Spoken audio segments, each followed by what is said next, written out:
bom resgatar alguns louvores, né? Como faz sentido para nós hoje cantarmos essa canção. Como faz sentido no dia de hoje. Não só porque estamos numa noite de ceia. Eu não sei se você aí se preparou. Se você não se preparou, ainda dá tempo, talvez, de você pegar um pão, separar, colocar num prato, um suco de uva representando assim o pão, o corpo de Cristo, o suco de uva representando o sangue de Cristo que foi derramado na cruz do Calvário. E falando em cruz do Calvário, a gente não podia sair para outro tema a não ser esse. A gente não poderia hoje, nessa noite, falar de outra coisa a não ser sobre a cruz de Jesus Cristo. E a Bíblia nos relata que foram liberadas naquela cruz, na crucificação de Jesus Cristo, 7 frases. E eu queria refletir com você em uma dessas frases nessa noite. As frases que Jesus libera na cruz do Calvário não são frases aleatórias. Eu queria que você aprendesse isso. A maioria dessas frases, ela contém, ela carrega um profundo significado. Ali Jesus, ele já havia pregado o Evangelho, ele já havia admoestado os discípulos, ensinado, caminhado com eles, dado exemplo, testemunho, mas ali são as últimas palavras que só poderiam ser liberadas naquele momento. Não teria como Jesus falar o que ele falou antes no seu ministério, mas sim, nesse momento, quando tudo está convergindo nele, naquele momento. Pecado de toda a humanidade ali em cima de Jesus. E eu queria te convidar aí na sua casa ou acompanhar pela projeção, abrir a sua Bíblia no livro de Mateus, o Evangelho de Mateus, capítulo 27. E nós vamos entrar em uma dessas frases que Jesus liberou naquela cruz. E você vai ver tamanho é a potência de significado que carrega nessa frase.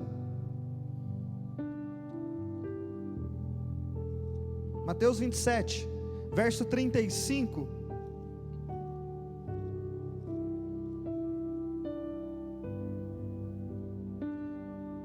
Posiciona um ventilador aqui para mim, por favor. Me ajuda aí, senão eu vou derreter.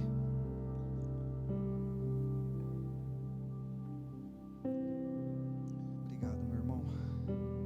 Mateus 27. Verso 35 em diante. Eu queria que você prestasse bem atenção nesse texto, porque depois desse texto nós iremos para um outro texto. Então perceba os detalhes que o texto está relatando. Perceba cada detalhe do que está acontecendo. Eu vou ler bem devagar. E eu convido você a parar nesse momento para prestar atenção no que a palavra está nos dizendo.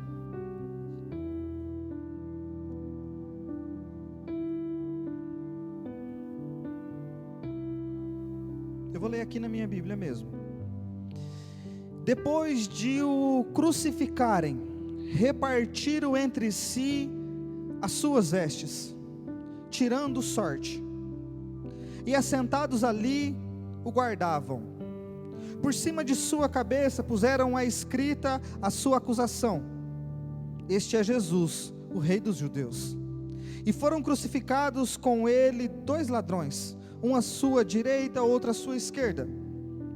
Os que iam passando blasfemavam dele, meneando a cabeça, dizendo: ó, tu que destróis o santuário e em 3 dias o reedificas, salva-te a ti mesmo, se és filho de Deus, e desce da cruz.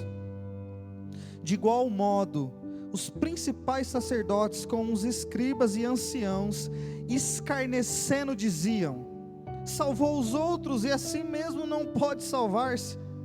É rei de Israel, desça da cruz e creremos nele. Olhe bem, confiou em Deus, pois venha livrá-lo agora, se de fato lhe quer bem, porque disse: sou o Filho de Deus. E os mesmos impropérios lhe diziam também os ladrões que haviam sido crucificados com ele. Verso 45: desde a hora sexta até a hora nona, houve trevas sobre a terra. De novo, desde a hora sexta, desde o meio-dia até as 3 da tarde, até as 15 horas, houve trevas sobre a terra. Por volta da hora nona, que é às 15 horas, clamou Jesus em alta voz, dizendo, e preste atenção, esse é o versículo chave do texto, na mensagem de hoje: Eli, Eli, lama sabachthani, o que quer dizer: Deus meu, por que me desamparaste? Eu vou repetir, essa é a penúltima frase de Jesus naquela cruz, e Jesus clama em alta voz dizendo: Deus meu, por que me desamparaste? Agora eu te convido a ir para Salmo 22, 1000 anos antes de Cristo, exatamente 1000 anos antes de Cristo, o evangelista Davi não estava presenciando a cruz, não havia visto, mas estava proferindo o que o evangelho também diria. Salmo 22, preste atenção na similaridade dos textos, preste atenção na riqueza de detalhe, observe bem. Salmo 22 já começa no último versículo que nós lemos: Deus meu, por que me desamparaste? Por que se acham longe de mim a salvação e as palavras do meu bramido? Verso 2: Deus meu, clamo de dia e não me responde, clamo também de noite, porém não tenho sossego. Contudo tu és santo, entronizado entre os louvores de Israel. Nossos pais confiaram em ti, confiaram e os livraste. A ti clamaram e se livraram, confiaram em ti e não foram confundidos. Verso 6: Mas eu sou verme e não homem, opróbrio dos homens e desprezado do povo. Olha só, todos os que me veem zombam de mim, afrouxam o lábio e meneiam a cabeça. Confiou no Senhor, livre-o dele, salve, pois nele tem prazer. Contudo, és quem me fez nascer e me preservaste, estando eu ainda no seio da minha mãe. A ti me entreguei desde o meu nascimento, desde o ventre da minha mãe, tu és o meu Deus. Não te distancies de mim, porque a tribulação está próxima e não há quem me acuda. Muitos touros me cercam, fortes touros de Bazã me rodeiam. Contra mim abrem a boca como faz o leão e despedaça e arruge. Derramei como água e todos os meus ossos se desconjuntaram. Meu coração se faz como cera e derreteu-se dentro de mim. Secou-se o meu vigor como um caco de barro, e a língua se apega ao céu da boca, de sede. Assim me deitas no pó da morte. Olha o versículo 16, meus irmãos. Cães me cercam, uma súcia de malfeitores me rodeia. Transpassaram-me as mãos e os pés. Nós estamos no Antigo Testamento. Posso contar todos os meus ossos, eles me estão olhando, encarando em mim. Verso 18: repartem entre si as minhas vestes, e sobre minha túnica deitam sortes. Se você não sabe, Jesus ficou nu naquela cruz, humilhado, as suas vestes foram rasgadas, e eles tiraram sortes entre os soldados para ver quem ficaria com a túnica, para zombar daquele que se dizia ser o Filho de Deus, segundo o seu entendimento. Tu, porém, Senhor, não te afaste de mim, força minha, apressa-te em me socorrer, livra a minha alma da espada e das presas do cão, a minha vida, salva-me das faces do leão e dos chifres dos búfalos. Sim, me respondes. O salmista Davi está declarando com riqueza de detalhes a própria crucificação de Cristo Jesus. Davi não poderia estar escrevendo dele mesmo, porque Davi não foi crucificado. Davi não poderia estar escrevendo de si próprio quando as suas vestes estavam em seu corpo.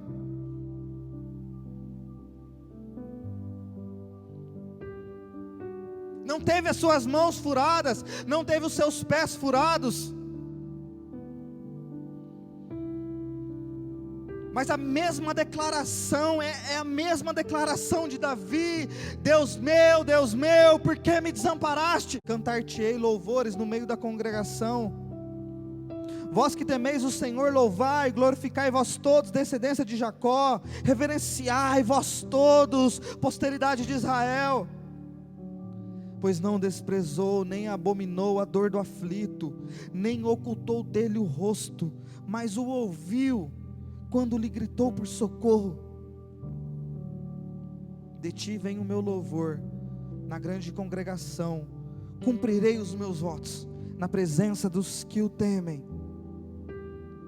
A gente vai parar por aqui, o Salmo continua, depois você pode ler com mais calma o Salmo 22 e o capítulo 27 de Mateus, e você vai ver esses dois capítulos se entrelaçando.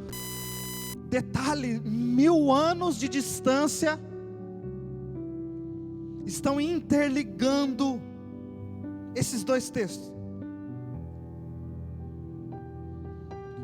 Mas mais do que a similaridade, Jesus poderia simplesmente ter falado as mesmas palavras de Davi: Deus meu, por que me desamparaste? Até aí tudo bem, ok. Podia ter repetido como ele repetiu várias frases do Antigo Testamento. Agora, será que os soldados romanos sabiam que a fala de Davi também era para furar os seus pés, as suas mãos, arrancar as suas vestes, rasgar as suas vestes, deitar sorte sobre elas? Não é coincidência. E o grito de Jesus é o mesmo grito de Davi: Deus meu, por que me desamparaste? E esse grito, ele está na boca do homem, desde sempre. Desde a queda de Adão, você vai ver o homem gritando: por que Deus me desamparou? Por que Deus me abandonou? Esse grito é o grito da humanidade que reverbera pelos séculos dos séculos. Existe uma bela teoria acerca desse brado de Jesus, a sua penúltima frase na cruz. Uma pergunta que não tem resposta, nós não vemos Deus responder. Por exemplo, nós vemos no batismo de Jesus, quando Jesus acaba de ser batizado, admitido no batismo de João nas águas do Jordão. Quando Jesus, ele levanta, ele emerge das águas, a Bíblia diz que ali não foi feita pergunta nenhuma, mas Deus do céu brada, dizendo: este é o meu filho amado, em quem eu tenho muito contentamento.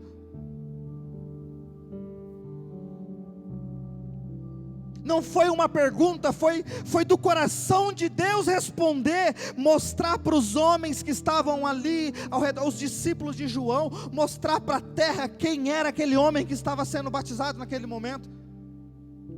Em outro momento, no Monte da Transfiguração, quando Jesus sobe com Pedro, Tiago e João, eles vão até o Monte Tabor, o Monte da Transfiguração, e aqueles homens estão lá, e a Bíblia diz que existe uma transfiguração, um negócio maluco ali, e aparece Elias, aparece Moisés, é aquele texto onde Pedro fala: Senhor, vamos ficar aqui, vamos construir 3 tendas, uma para Elias, uma para Moisés e uma para ti. Naquele momento também, sem nenhuma pergunta, Deus decide do céu liberar um brado dizendo: esse é meu filho amado, segui a ele.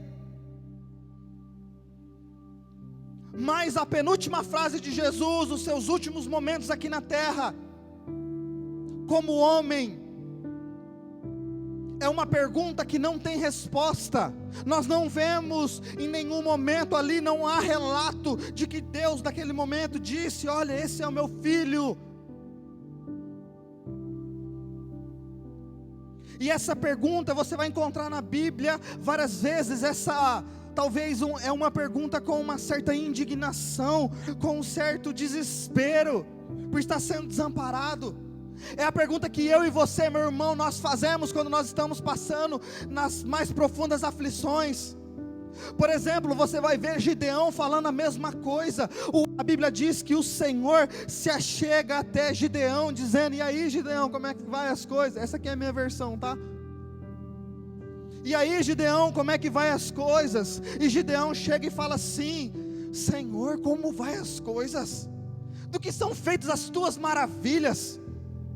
Porque, lê lá depois Juízes 6, se eu não me engano, ele fala: eu sou contigo. Ele fala: se o Senhor é conosco, porque tudo isso nos sobreveio? Do que são feitas as tuas maravilhas que nossos pais nos falaram? Por que o Senhor nos fez subir do Egito, porém agora o Senhor nos desamparou e nos deu nas mãos dos midianitas? É o mesmo grito de Gideão, é o mesmo brado que você encontra no Salmo 44, quando o salmista está dizendo de um desamparo total. É a mesma fala que você encontra no Salmo 88, e se você ler o Salmo 88 inteiro, ele é curto, você vai perceber que não há uma resposta ao brado daquele homem que está oprimido, desamparado.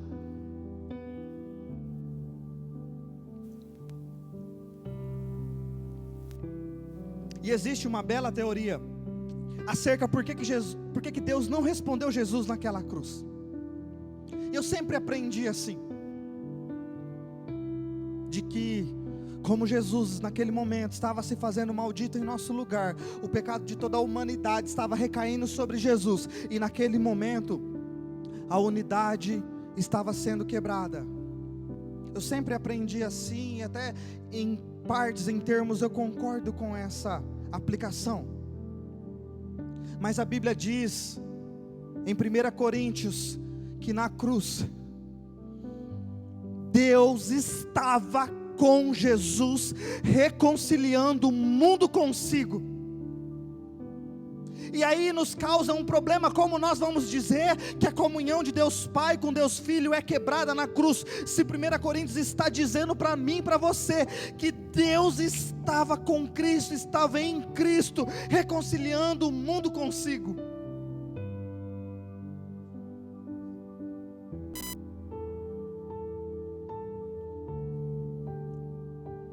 Talvez esse grito, esse brado, seja o brado de uma mãe que tem o seu filho assassinado em um latrocínio. Talvez essa fala seja a fala de um filho que perdeu o pai infectado pelo coronavírus.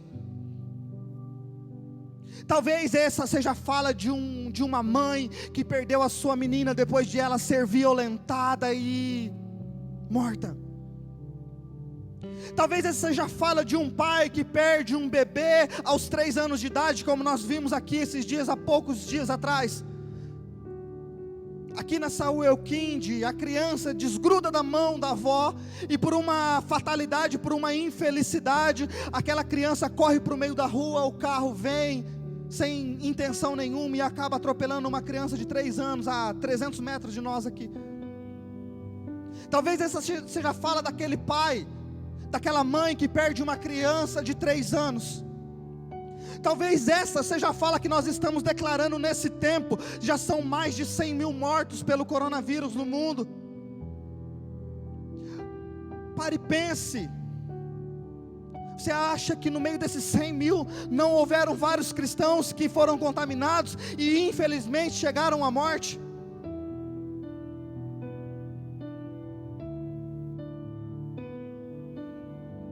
Essa é a minha e a sua fala.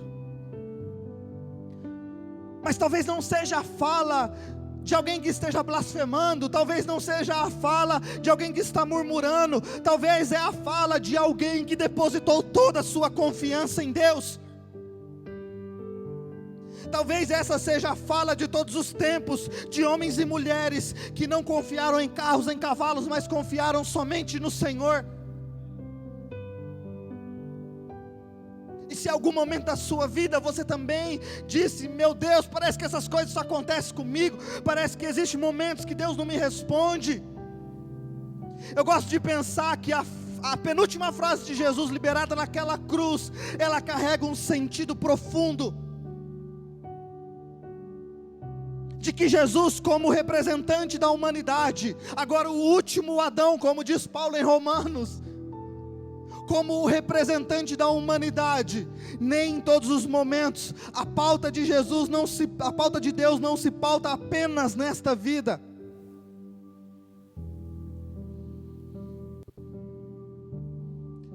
E nós estamos muito terrenos, muito apegados a este século, a estas coisas, tomando forma desse mundo.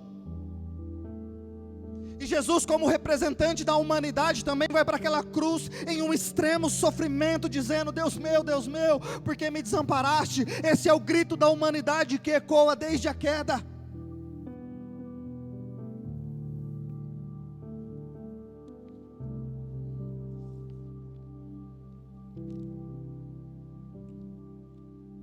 Talvez esse seja o grito de várias e várias pessoas que enfrentarão uma baita recessão que está por vir. Talvez esse seja o nosso brado diante de uma crise econômica, de uma pandemia. Talvez esse seja o nosso brado, não por mal, porque nós depositamos a nossa confiança no Senhor, mas onde está a resposta de Deus em tudo isso?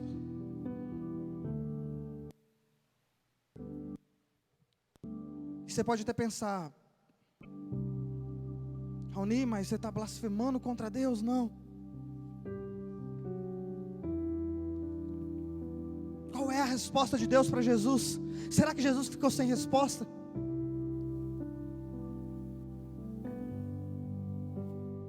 Eu encontrei duas inspirações nesses dias. Eu vi um post muito legal, muito interessante, e eu me recordei de um estudo do médico. E eu montei um texto sobre a resposta de Deus para a humanidade. A resposta de Deus para Jesus. Desde o dia da sua prisão, eu queria ler esse texto. É uma analogia, talvez uma simples reflexão. É sexta-feira, Jesus está orando no Getsemane. Pedro, Tiago e João estão dormindo. É sexta-feira, Jesus está prestes a ser preso. Pedro vai e corta a orelha de Malco, mas não tem problema, domingo está chegando. É sexta-feira, com um beijo Jesus é traído, e essa traição custou 30 moedas de prata. Que engraçado, aquele que é dono do ouro e da prata é traído por apenas 30 moedas. Mas não tem problema, domingo está chegando. É sexta-feira, Jesus é preso, acusado injustamente. Não tem problema, domingo é logo ali. É sexta-feira, Jesus é colocado perante a multidão, e a multidão pode escolher entre ele, aquele que salvou a muitos, aquele que alimentou a muitos, curou cegos, levantou aleijados e ressuscitou mortos, e um rebelde homicida. E a multidão tem agora o direito de escolher, mas o rebelde foi escolhido no lugar de Jesus Cristo. Mas calma aí, domingo vai chegar. É sexta-feira, Jesus começa a ser espancado, açoitado com chicotes brutais. Domingo está chegando.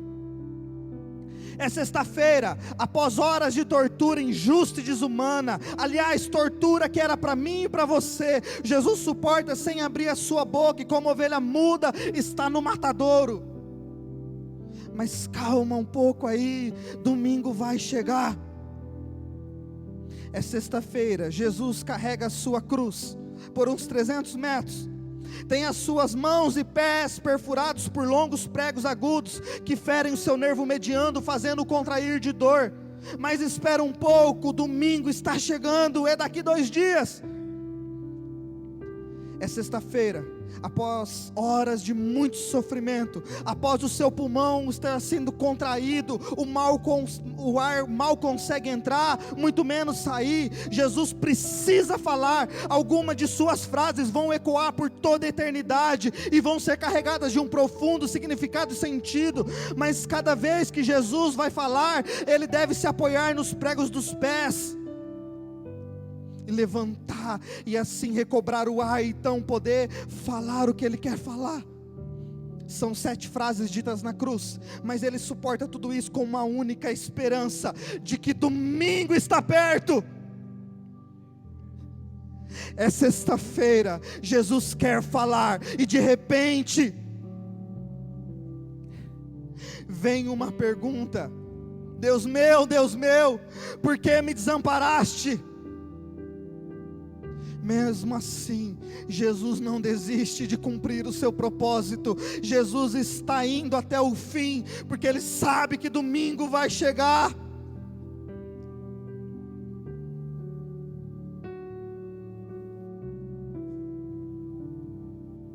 É sexta-feira, Jesus apoia-se pela última vez sobre os pregos do pé e diz: Pai, nas tuas mãos eu entrego o meu espírito. Está consumado, está pago. Toda a dívida da humanidade que crer em mim, de todos os tempos, de todos os lugares, está pago. Eu quitei a dívida, eu cumpri o meu propósito. E em um último brado, Jesus entrega o seu espírito, porque ele tem uma certeza: a sua esperança está na resposta do seu Pai, que virá domingo. É sábado, o silêncio toma conta da terra, um silêncio estranho toma conta da terra.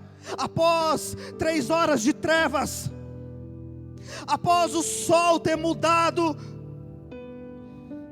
e ter escurecido, após o reconhecimento de soldados que haviam matado, dizendo: realmente esse era o Filho de Deus, porque até o astro maior se recusa a brilhar.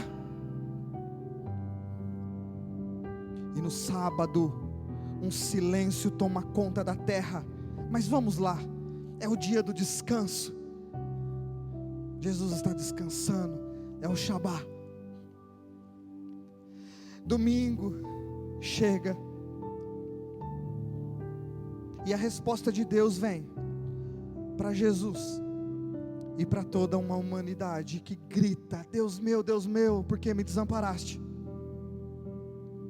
As mulheres vão até o túmulo de Jesus, buscando embalsamar o corpo dele, buscando entre os mortos. Mas aí vem a resposta de Deus para Jesus e para toda uma humanidade que clama: Deus meu, por que me desamparaste? E a resposta é: porque procura entre os mortos aquele que vive. Ele ressuscitou e ele vive eternamente pelos séculos dos séculos. A ressurreição de Jesus é a resposta de Deus para Jesus e para todo o sofrimento de toda a criação, de todo ser humano, em todos os tempos, em todos os lugares.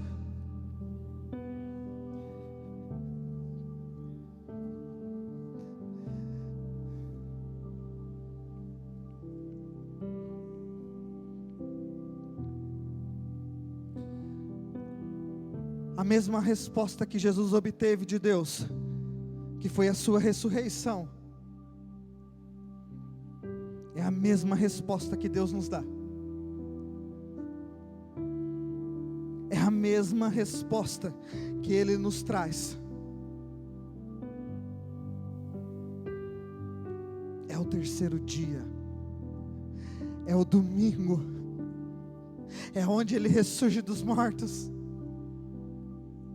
Então o que nós iremos falar para um pai, para uma mãe que perde um filho? O que iremos falar para um filho que perdeu um pai? O que iremos responder a 100 mil mortos pelo coronavírus? Ele ressuscitou e Ele vive, e a morte não tem a última palavra sobre as nossas vidas. A morte não tem a última palavra sobre as 100 mil vítimas pelo coronavírus. A morte não tem a última palavra sobre aquela criança de 3 anos que morreu. Porque no último dia, todos ressuscitarão perante aquele que vive, e nós seremos julgados. E lá contemplaremos a glória daquele que vive eternamente pelo século dos séculos.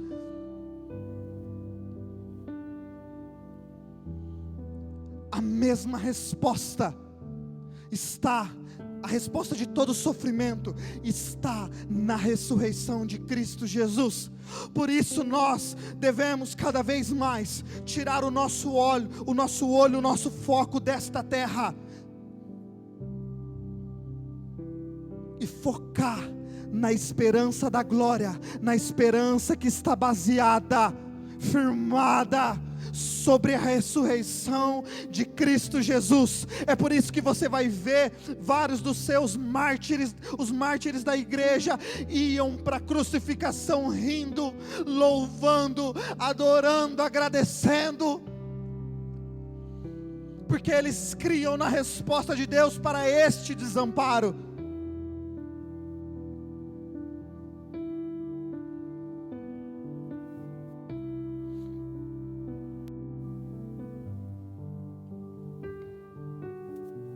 É por isso que nós podemos declarar: ó morte, onde está a tua vitória? Aonde está? Fala para mim, morte. Aonde está o seu troféu? Onde está o seu arguilhão? Aonde está as suas cadeias, morte? Aquele que ressuscitou garante a minha ressurreição e vida em abundância. Aquele que ressuscitou ao terceiro dia, aquela resposta de Deus também é a minha resposta para todo sofrimento. Se nós dizemos que todo o controle do mundo está nas mãos de Deus, então o problema do mal também está nas mãos de Deus, mas a solução, a resposta também está nas mãos de Deus. É por isso que o profeta Isaías vai dizer: Ele fez a ferida e a ligará. Ele mesmo fez a ferida e Ele a ligará. Vinde, arrazoemos, vinde, vamos discutir. Cadê a resposta para todo sofrimento? A resposta está na ressurreição de Jesus Cristo, aquele que vive e reina pelos séculos dos séculos. Queria chamar o ministério de louvor para cá.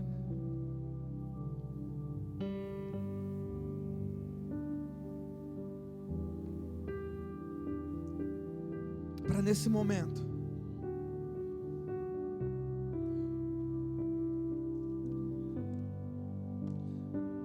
hoje nós poderíamos declarar que a Páscoa é a vitória do ser humano, baseada na vitória do ressurreto. É a vitória do ser humano em meio ao caos, a vitória do ser humano em meio a todo e qualquer sofrimento. A resposta do mal está na ressurreição de Cristo Jesus. Ao terceiro dia, naquele domingo, nós obtivemos a resposta para todo e qualquer sofrimento. Sim, teremos. A Bíblia diz que nós esperarmos apenas nesta vida. Então não é que eu não possa ter esperança também nesses dias, nessa terra. Sim, eu posso, mas se eu esperar apenas aqui, sabe, o cristão tem que aprender a lidar melhor com o problema do mal, do sofrimento. Nós precisamos de carregar essa mensagem de esperança.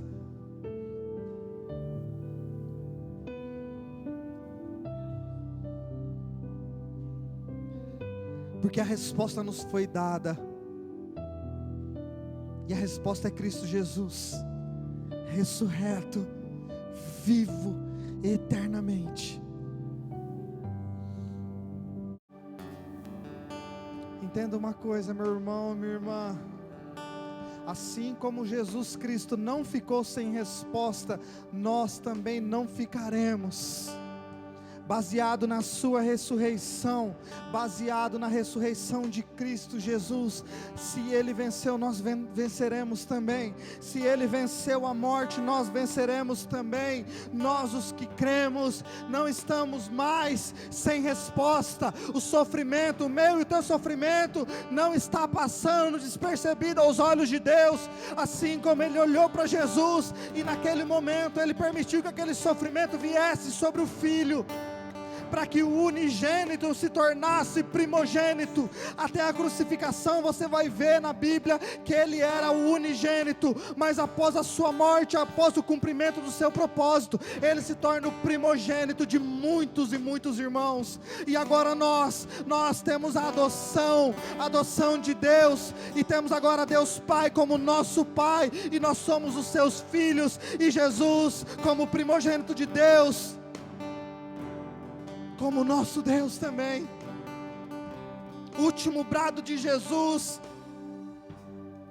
Ele vai carregar outra potência de significado para nós, quando Ele diz está consumado, porque mesmo em face do desamparo terreno, de um desamparo aos olhos carnais, Jesus não para. Então eu queria deixar essa mensagem para você de esperança.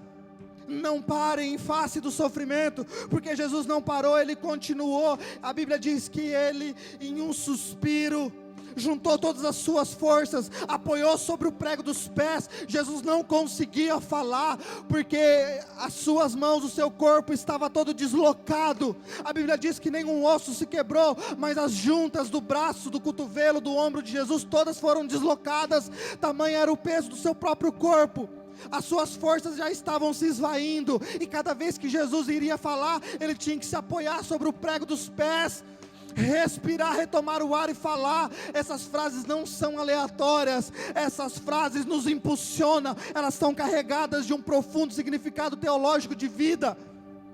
E quando Jesus libera a última frase dizendo está consumado, está pago, meu irmão, entenda uma coisa: ali toda a dívida que nós tínhamos, a Bíblia diz que todos que pecaram mereciam a morte. Nós merecíamos castigo eterno, morte eterna, e naquele momento toda a nossa dívida foi paga. Eu não sei se você sabe, eu li, achei muito interessante quando eu descobri isso, que quando os homens daquela época tinham uma dívida, o homem que tinha a sua dívida, eles pegavam um papel como esse e escreviam o nome do sujeito que estava devendo, e colava na casa, pregava na casa do devedor, dizendo fulano me deve tantos denários, moeda da época, sei lá. Mas quando aquele sujeito arrumava o dinheiro e conseguia quitar, eles pegavam uma tinta vermelha e escrevia: está consumado, essa dívida está paga. Tetelestai, está consumado. E quando Jesus libera essa última palavra, nós que éramos devedores, nós que éramos inimigos de Deus, na última frase de Jesus naquela cruz, Ele declara: toda a dívida de todos aqueles que creem em mim, toda a dívida de toda a humanidade, de todos os tempos, está consumada. Tetelestai, eu absolvo de toda dívida, de toda condenação. E agora, não apenas risco aquela dívida, não apenas rasgo o escrito de dívida, e ali depois de um tempo o devedor deixava para ver que ele havia pago, para todos verem, e depois ele rasgava o escrito de dívida, dizendo: olha, essa dívida está paga. E não apenas o nosso escrito de dívida foi rasgado, mas o nosso nome foi escrito no livro da vida, porque Jesus Cristo ressuscitou ao terceiro dia e Ele vive eternamente. Por isso nós podemos celebrar, por isso nós podemos comemorar esse dia com todas as nossas forças.